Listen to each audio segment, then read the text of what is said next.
Riya madam, तुम्हाला तुमच्या व्रताची सुरुवात इकडनंच करायची। आरू, मला खूप भीती वाटते ग। मला जमेल ना? का नाही जमणार? तुम्हाला नक्की जमन। अजिबात घाबरू नका। आता मी काय सांगते ते नीट लक्ष देऊन ऐका। तुम्हाला तुमची ओळख न सांगता 5 घरात जाऊन भिक्षा मागायची। मिळालेल्या भिक्षेतनं प्रसाद बनवायचा। तो प्रसाद देवीला अर्पण करायचा। देवीचा आशीर्वाद घ्या आणि व्रताला सुरुवात करा। देवी तुमच्या सोबत आहे, तुम्ही अजिबात घाबरू नका। अन मी तुमच्या सोबत थांबले असते, पण श्रीकांत सर हॉस्पिटलात एकटे आहेत। त्यांना असं एकटं नाही सोडता येणार। आपण सगळेच बाहेर आहोत, त्यांच्या सोबत कोणतरी असायला हवं ना। अन हे व्रत श्रीकांत सरांचा जीव वाचावा म्हणून आपण करतोय, फक्त पूजा म्हणून नाही करत। त्यामुळे काय बी झालं तरी हे व्रत थांबता कामा नये। तुम्ही हे व्रत नक्की पूर्ण कराल, घाबरू नका।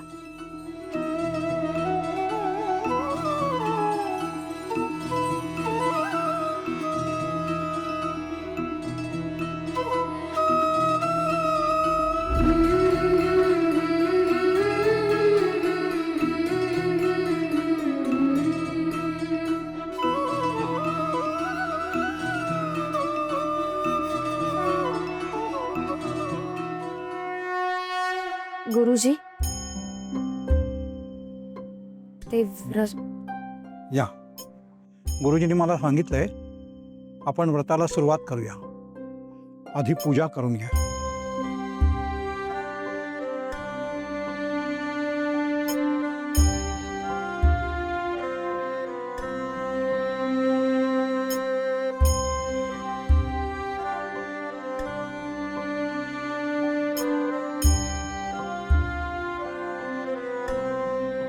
तेव्हा हे व्रत खरंच खूप कठीण आहे, पण काही झालं तरी मी हे पूर्ण करणारच। कितीही अडचणी आल्या तरी त्यावर मी मात करेन। पण देवा, प्लीज आमच्या बाबांना तू लवकरात लवकर बरं कर।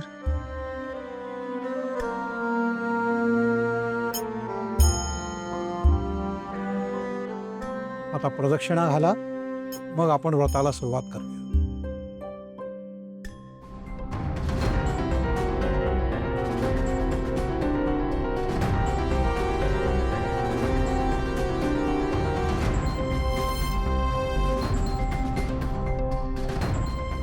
अहिल्यादेवी, हे व्रत तुमच्या श्रद्धेची आणि भक्तीची कठीण परीक्षा घेणारं व्रत आहे। एक लक्षात ठेवा, तुम्हाला गुडघ्यावर संपूर्ण मंदिराला परिक्रमा करायची आहे।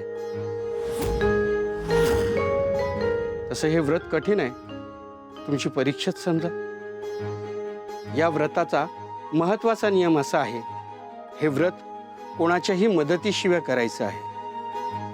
या व्रतामध्ये कितीही अडचणी आल्या, कितीही वेदना झाल्या, कितीही त्रास झाला तरी हे तुम्हाला व्रत पूर्ण करायचं आहे।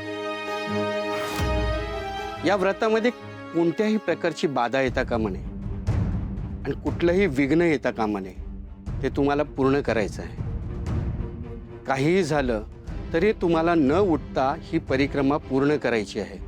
आणि हो, तुम्हाला तोंडाने काही सुद्धा बोलायचं नाहीये। फक्त देवाचं नामस्मरण करत पूर्ण प्रदक्षिणा घालायची आहे। हे व्रत करताना तुमच्या मनात कोणत्याही प्रकारची भीती अथवा शंका असता कामा नये। तुम्ही यासाठी पूर्णपणे तयार आहात ना? हो गुरुजी, मी हे व्रत करण्यासाठी पूर्णपणे तयार आहे। माझी देवावर पूर्ण श्रद्धा आहे। आता हे व्रत पूर्ण करण्यासाठी देवच मला शक्ती देईल। मी माझ्या श्रीकांतचा जीव वाचवण्यासाठी कितीही कठीण परीक्षा द्यायला तयार आहे।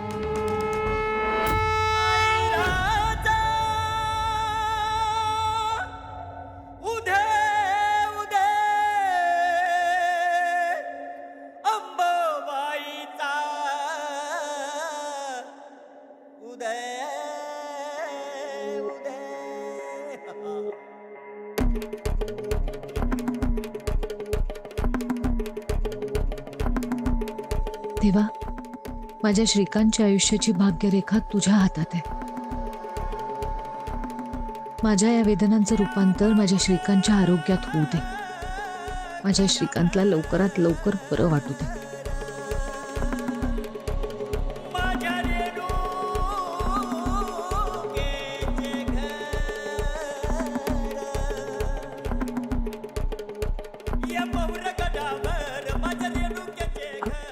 सावकाश आहे. राहीला किती त्रास होतोय दादा. आपण काहीतरी केलं पाहिजे ना. नाही काय करू शकत. अरे हे सगळं कसं सहन करत असेल रे. बाबांवरच्या प्रेमास गुरुजींनी सांगितलं आपण तिला अजिबात नाही मदत करू शकत. आणि मला असं वाटतं की तिला जर मदत केली ना तर उगाच व्रतामध्ये बाधा नको. आपण फक्त तिच्या सोबत थांबू शकतो. तिला एकटं नाही वाटलं पाहिजे. मला विश्वास आहे आई हे व्रत नक्की पूर्ण करेल.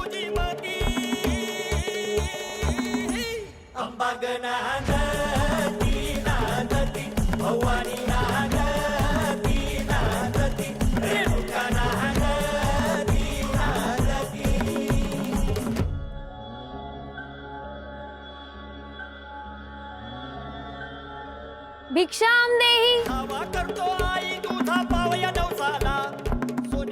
कोणी आहे का? कोणी आहे का?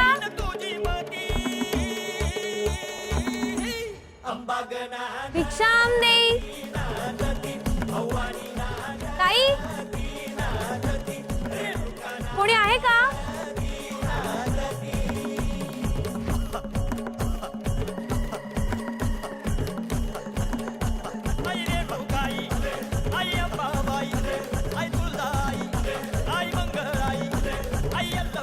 भिक्षाम देही.